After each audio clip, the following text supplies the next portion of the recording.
Joining us now is the Democratic congressman from the state of California, back here on the Hill, Congressman Bera. Congressman, nice to see you as always, sir. Blake, thanks for having me on. So I went through that letter, Congressman. It was 100+ Democrats, and I was looking for your name, and you weren't on it. Why? You know, from my perspective, the email that went out really is somewhat sophomoric. I mean, that's not the way you go about justifying someone's job. I agree with my colleague from Ohio who's just on. Give it to the cabinet secretaries, the folks that are in charge of running the agencies. They're Donald Trump's handpicked folks, and let them go through their agencies, see what programs are relevant, which ones aren't, where you might be able to downsize. But again, so you would be good with asking everyone. So you would be good with both layoffs and cuts if Musk and DOGE took a back seat and the secretaries did the work?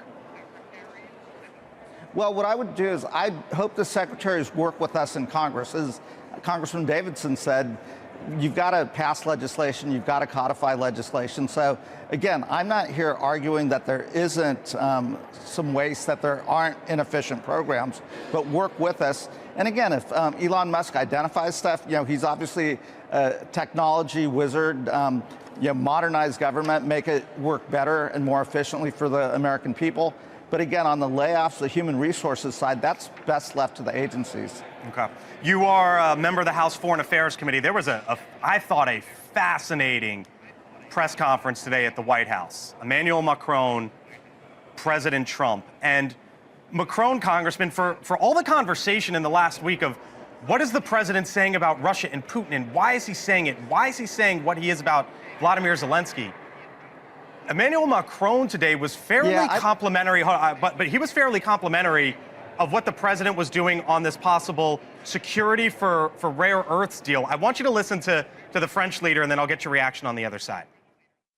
First of all, allow me to commend you on your decision to work with President Zelensky and to conclude this agreement that's so important for the U.S. and Ukraine on rare earths, critical minerals, but also having substantive conversations with President Zelensky during this key phase of achieving this deal.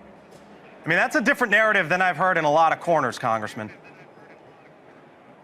Yeah, it is, and I think the Europeans understand that we are making this pivot to Asia, trying to bring this illegal war in Ukraine to an end, and that Europe's going to have to step up and take responsibility for European security. Again, I think you'd find a lot of Democrats that support that notion that, if we're going to pivot to Asia, we've got to threaten China, then Europe's got to step up. And part of rebuilding Ukraine, I think the American people would say, okay, well, are there ways for us to get some benefits? We need those critical minerals. Can we do it in a way that benefits the Ukrainian people, but also fills the need that we have? So do you think, if I hear you, you think the president's strategy, or at least the way he's going about it, is right?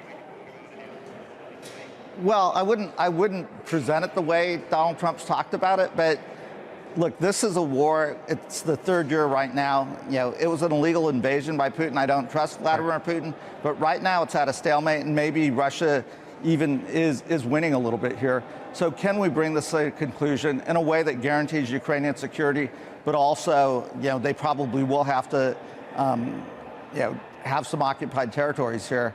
And then can we pivot to the bigger threat in China? All right, we'll leave it there. You picked up on the same thing I did. Listening to Macron, I was like, wait a minute. He was fairly complimentary today of the president. Whatever you think about how we've gotten to here, it was certainly a fascinating scene to see those two and hear those two next to each other today. Congressman Bera, got to leave it there. Thanks for being with us tonight here on the Hill. Great, thanks, Blake.